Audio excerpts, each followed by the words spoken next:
Bom, gente, então bom dia. Começando a aula de hoje, dia 3 de junho. Eu peço a vocês que abram, por favor, o livro na página 118. Na semana passada, eu fiz, né, a aula com vocês a respeito do relevo terrestre. E deixa eu colocar só aqui no compartilhar a tela.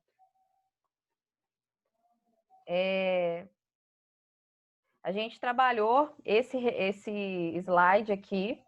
E eu falei com vocês que vou começar por essa tela, né? Que essa tela que era muito importante vocês colocarem no caderno, anotar aí a estrutura e o relevo, que isso aqui vive caindo.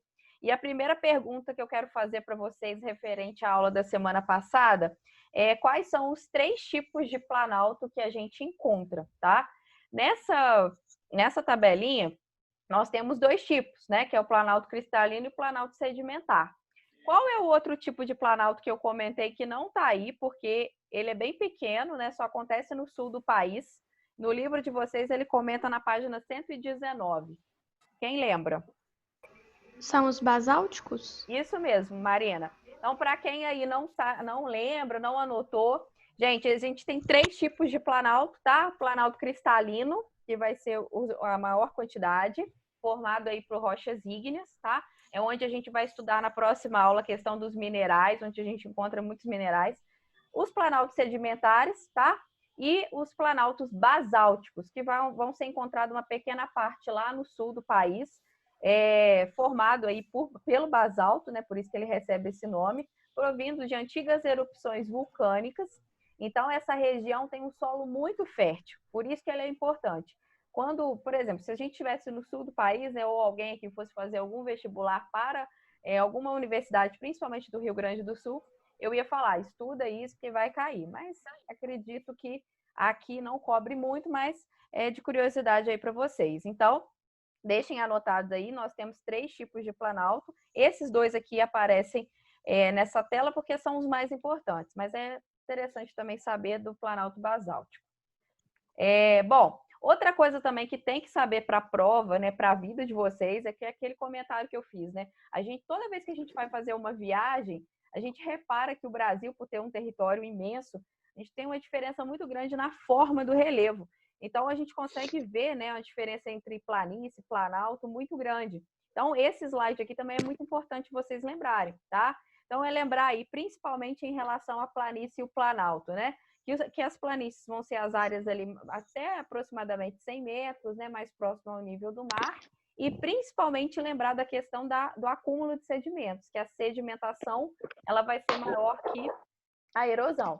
E o planalto contrário, né, são aquelas áreas mais altas, em torno aí de 300 metros, onde vai predominar a erosão, tá?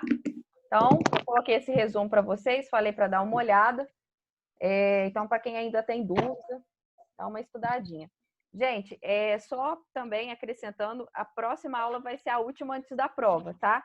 Aí eu vou falar sobre a questão dos minerais e a gente termina esse assunto e aí na outra semana a gente já faz a nossa primeira prova, tá? Agora falando um pouquinho sobre o livro didático, deixa eu interromper a transmissão aqui.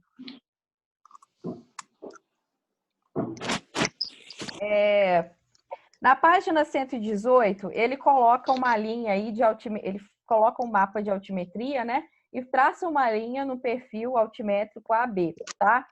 Depois ele coloca esse perfil no final da página, que é aquilo que a gente infelizmente não conseguiu fazer em sala, mas eu ensinei para vocês trimestre passado. Quando eu tenho as curvas de nível, eu consigo traçar um perfil e eu consigo ver, né, esse meu relevo lateralmente. Todo mundo consegue entender o que é essa linha no mapa e como ele foi traçado embaixo? Ou alguém tem alguma dúvida nisso? Qual página, professora? 118.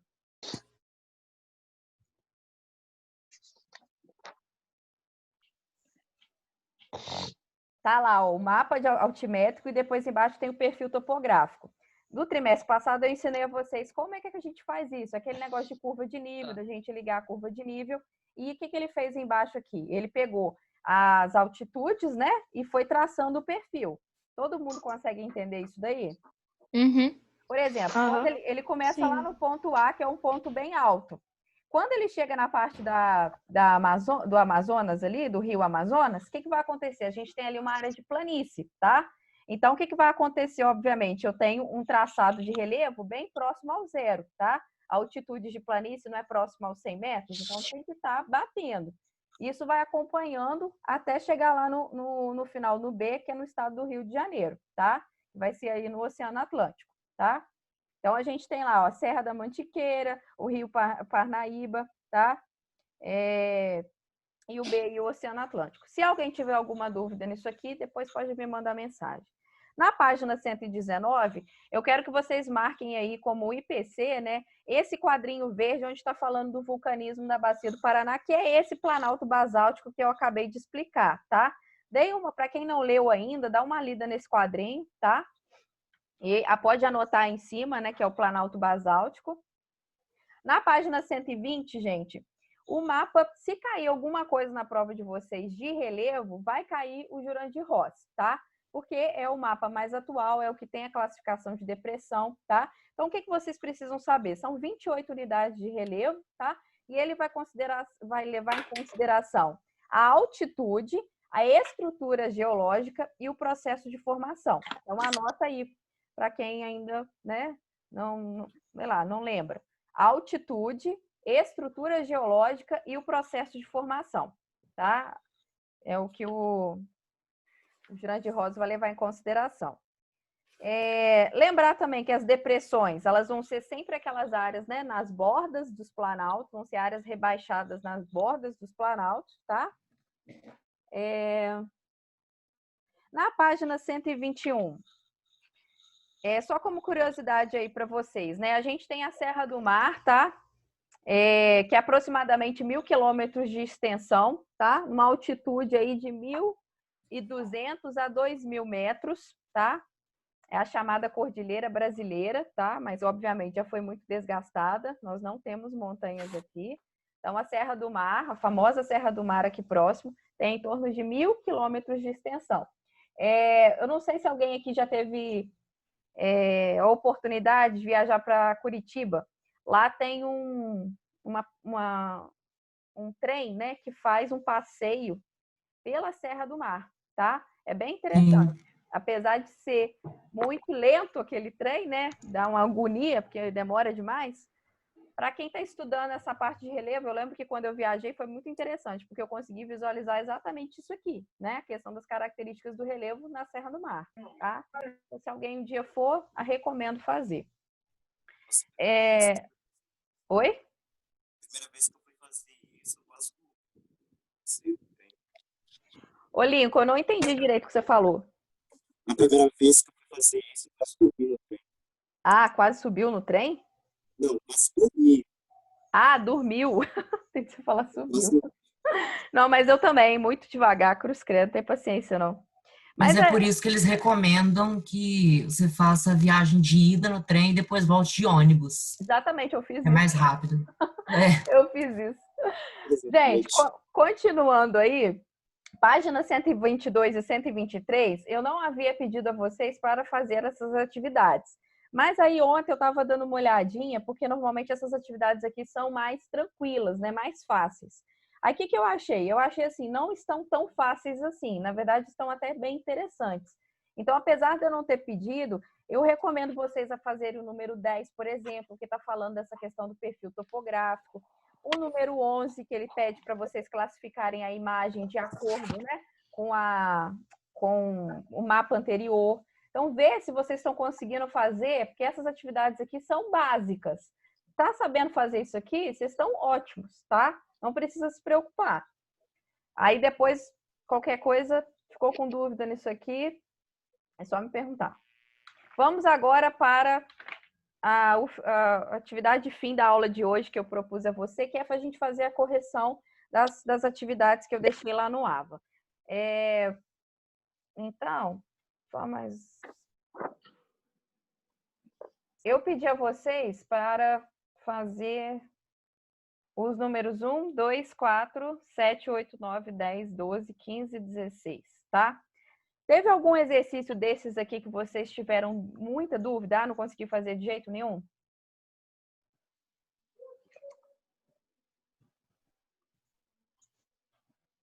Vocês fizeram, né? Pelo menos aí vocês fizeram.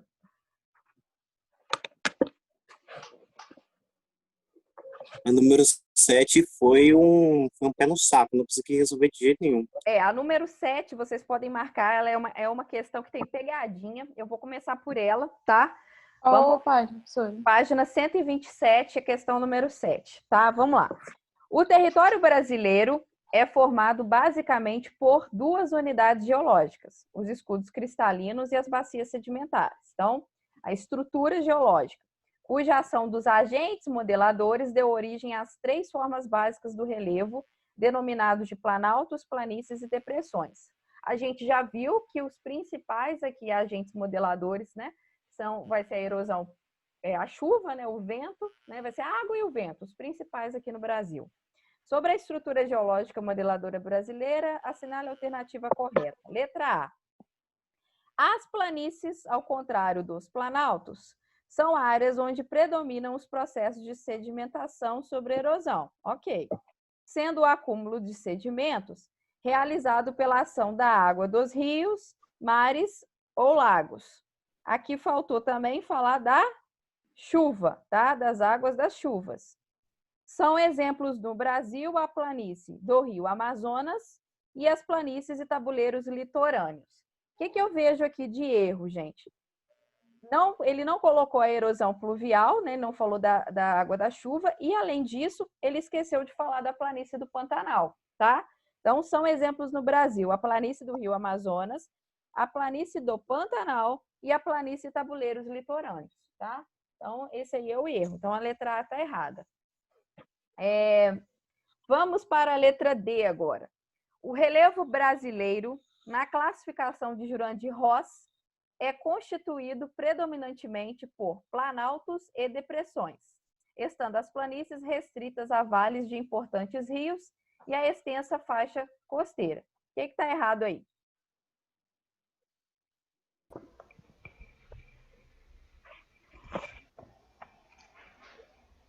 Não tem planície só nessas áreas, né? Exatamente, tá? Não é só isso. Aqui o que está errado é essa parte de planícies restritas, né? Essa parte de restrita fez a questão ficar errada. Então, beleza, já matamos a A e a D. Agora vamos para B e C, que é onde pode gerar dúvidas. A letra B está assim. Os planaltos são áreas onde predominam os processos de erosão sobre a deposição de sedimentos. Ok. Podendo ser classificados em planaltos cristalinos e sedimentar, como os planaltos residuais norte-amazônico e os planaltos e chapadas da bacia do Paraná. Gente, essa questão está errada. Onde que está o erro dela?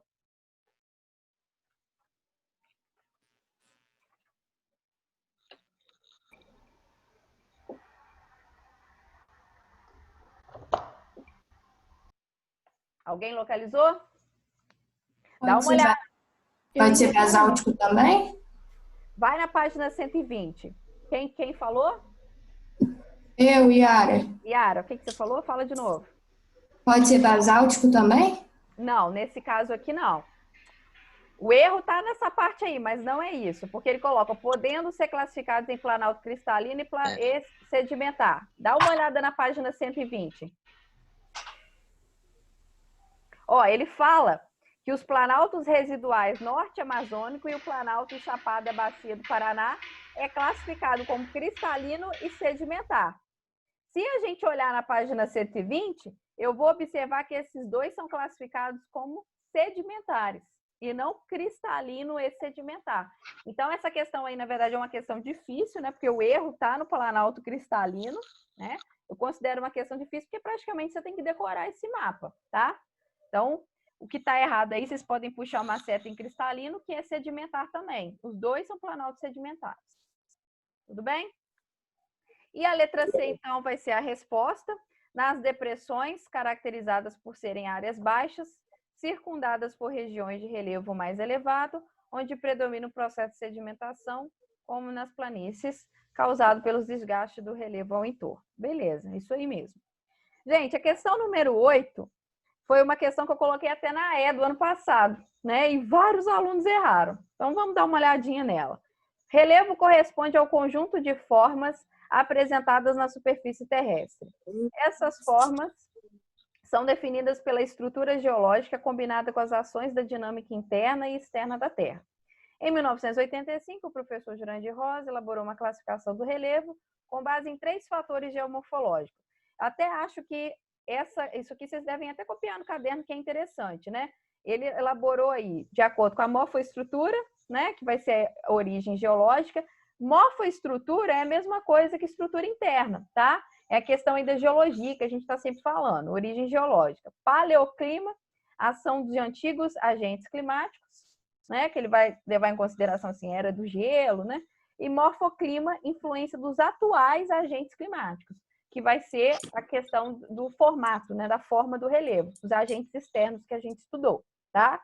Essa classificação associa o passado geológico e o passado climático como os atuais agentes escultores do relevo. Com base nessa associação, o professor Rosa identificou 3 tipos de relevo. Identifique, né, indique, quer dizer, cada tipo de relevo e descreva suas características. Gente, essa questão ela é muito fácil. O que ele está pedindo? É para vocês pegarem a página 120 mais uma vez e caracterizar lá planalto, planície e depressão de acordo com o Jurandir Rosa.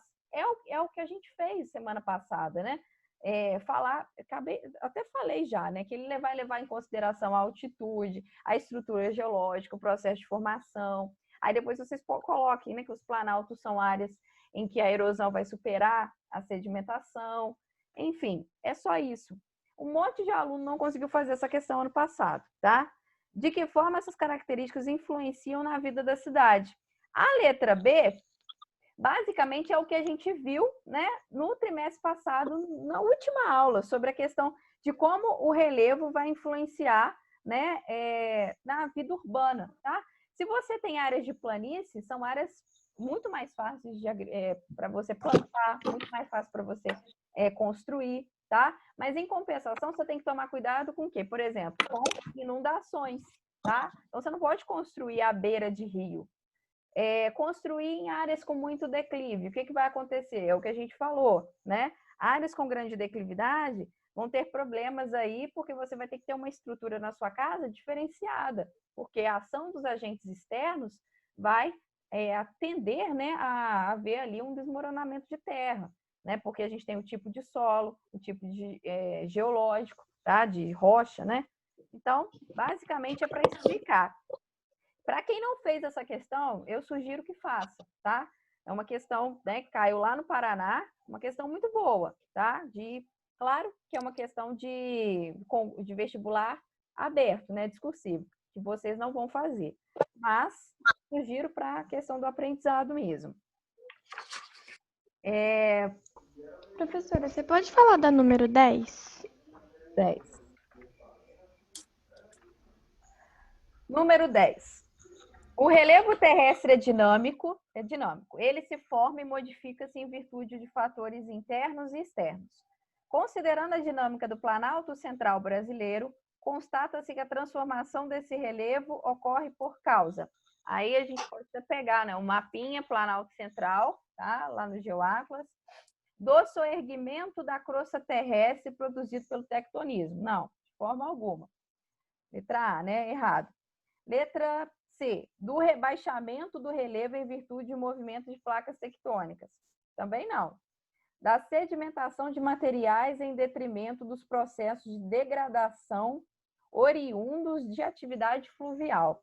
Aqui está falando que você vai ter sedimentos, né, por conta de questão do rio, né, de erosão fluvial. Não é também, né, que aqui a gente está falando de uma área de planalto. Dos falhamentos formados em decorrência de um sistema de fraturas ocorrido na crosta terrestre. Como eu falei com vocês, os falhamentos ocorrem, né, mais na parte aqui do sudeste do Brasil, tá? E faltou a letra B, dos processos erosivos mais intensos do que os de deposição de materiais provocados pelo intemperismo. Como aqui, ô Marina, a própria questão já dá a resposta quando ele fala Planalto Central. Se ele está falando de planalto, o que ele está falando? Que o processo erosivo é maior que o processo de sedimentação, tá? Então, só pode ser a letra B. Entendi, eu não tinha prestado atenção direito. Ah, tá. Eu não tinha lido direito. Não, beleza. Questão número 12. Também é uma questão aí que tem pegadinha. Quem fez a questão número 12? Fala para mim onde que está o erro, por favor. Sobre a formação geológica do território brasileiro, assinale a alternativa correta. Por exemplo, na letra B, né? As províncias Mantiqueira, Borborema e Tocantins resultam de processos orogenéticos ocorridos no... Aí eu tenho que voltar, né? No meu livro, lá, ou aqui mesmo nos slides, lá no capítulo... Professora. Oi. Pode falar. Não, pode deixar, pode deixar. Ó, eu vou lá na página 83, quando eu tenho aquela tabelinha do tempo geológico. Aí eu falei com vocês, aqui está escrito ocorridos no Cenozoico, né? Aí, se eu for lá na página 83, eu pedi a vocês para anotar, né? Aqui ele está falando, as províncias da Mantiqueira resultam do processo orogenético. A gente não tem nenhum processo novo, dobramento moderno. Então, não é Cenozoico, é Paleozoico. Então, o erro dessa questão aí, que muita gente chegou a marcar, tá no Cenozoico, tá? Que não é Cenozoico, é Paleozoico, tá? O Cenozoico é o mais atual, não é o nosso caso. A resposta, então, vai ser a letra A, né? O Brasil não apresenta dobramentos modernos, mas apresenta vestígios de antigos dobramentos do pré-cambriano. Essa questão também é uma questão que a própria letra A é correta, que fica, né? A gente não há tanta necessidade de olhar as outras, mas só explicando essa daí, tá? A resposta, então, letra A. Deixa eu ver outra aqui. Número 15.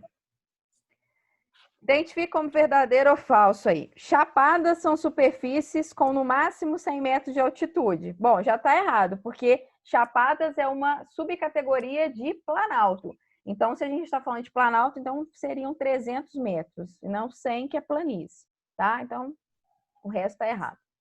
Então, essa daí está errada. Planaltos são superfícies planas com altitude acima de 1.000 metros. Formados pela acumulação recente de material, de origem... Nossa, tudo errado, né? Planaltos são superfícies planas, ok? Com altitudes acima de 1.000 metros, está errado. Depois, formado pela acumulação recente de material, também está errado. Isso aqui ele está misturando montanha com planície. Está errado também. Depressões são superfícies com 100 a 500 metros de altitude, situadas abaixo do nível altimétrico das regiões adjacentes, como as colinas e morros da depressão central do Rio Grande do Sul. Ok, tá certo essa daí.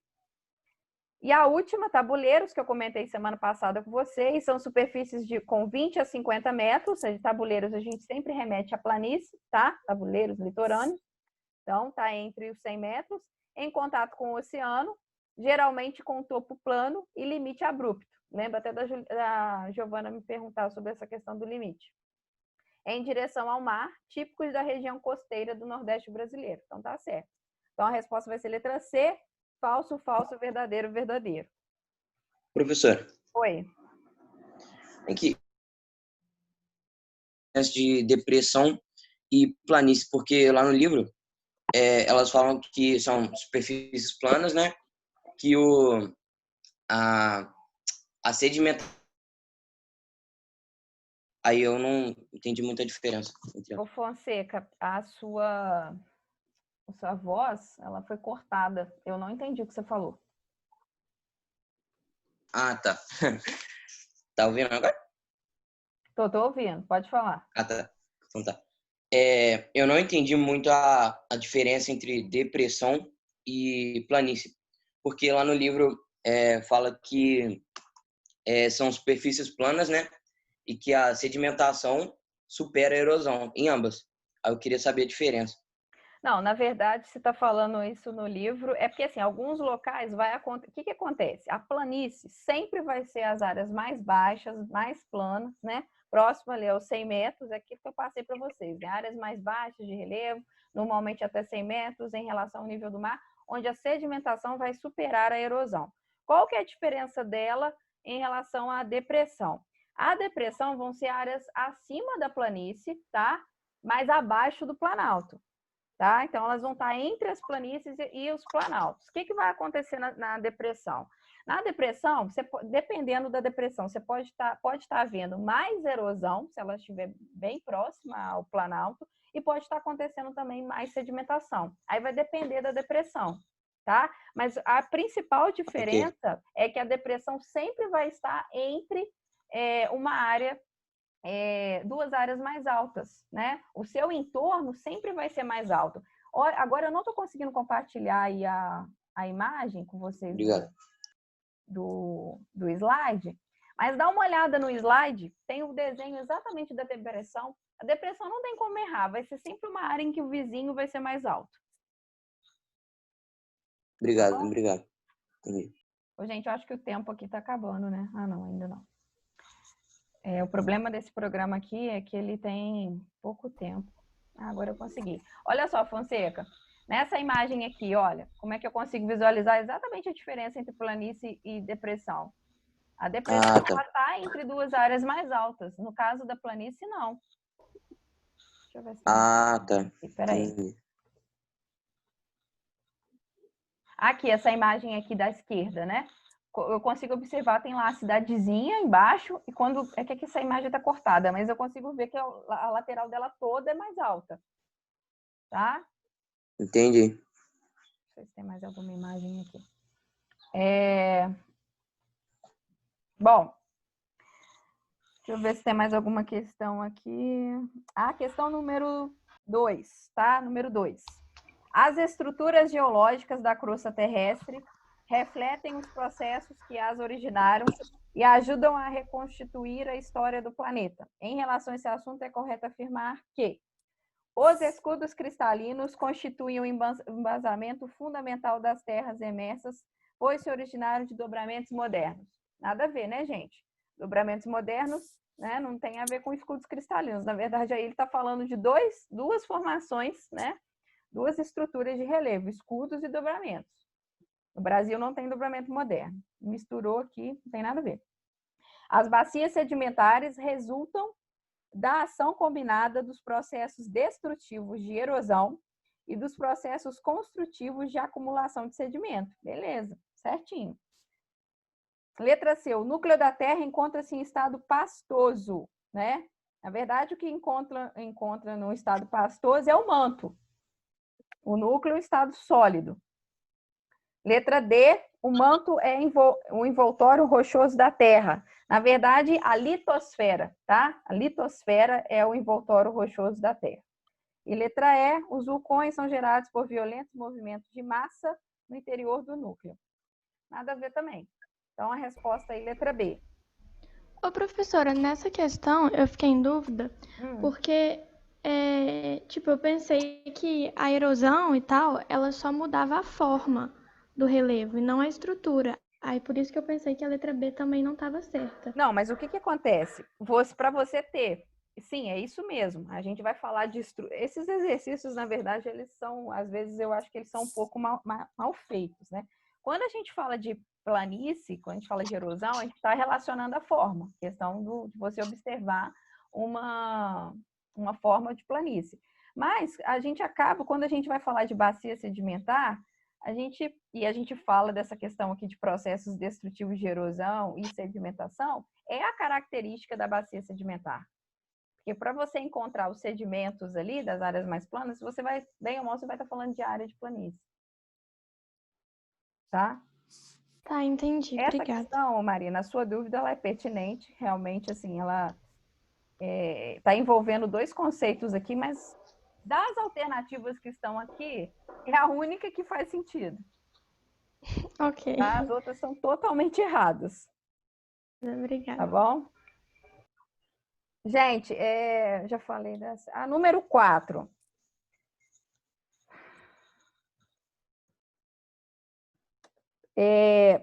A número 4, eu chamei atenção aqui para o número 4 exatamente, onde ele coloca no território brasileiro ocorrem duas grandes bacias sedimentares, caracterizadas por movimentos orogênicos que ocorreram durante o terciário.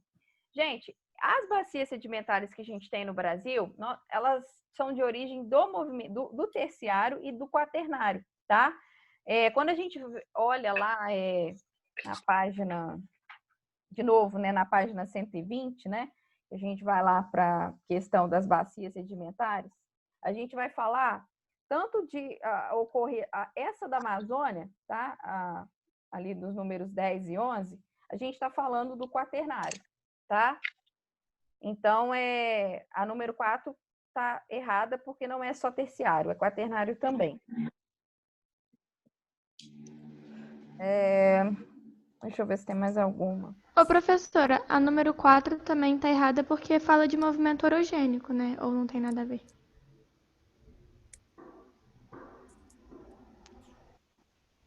Não, na verdade, se você for olhar aí, ó, assim, a gente já teve a questão dos movimentos orogênicos, né? Isso aí está falando do passado, tá? Do terciário.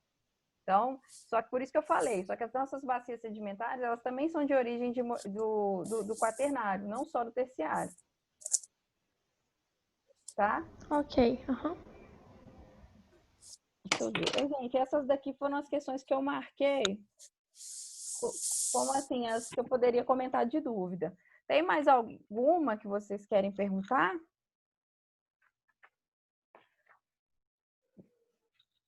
Ô, professora, Hum. que eu cheguei mais agora, né? A número 1 a senhora já fez? Não, o número 1 não fiz, não. Posso fazer. Do ponto de vista Ok. tectônico, núcleos rochosos mais antigos em áreas continentais mais interiorizadas tendem a ser os mais estáveis, ou seja, menos sujeitos a abalos sísmicos e deformações. Em termos geomorfológicos, a maior estabilidade tectônica dessas áreas faz com que elas apresentem uma forte tendência à ocorrência ao longo do tempo geológico de um processo de... Vou começar aqui pela baixo para cima, porque a resposta é a letra A.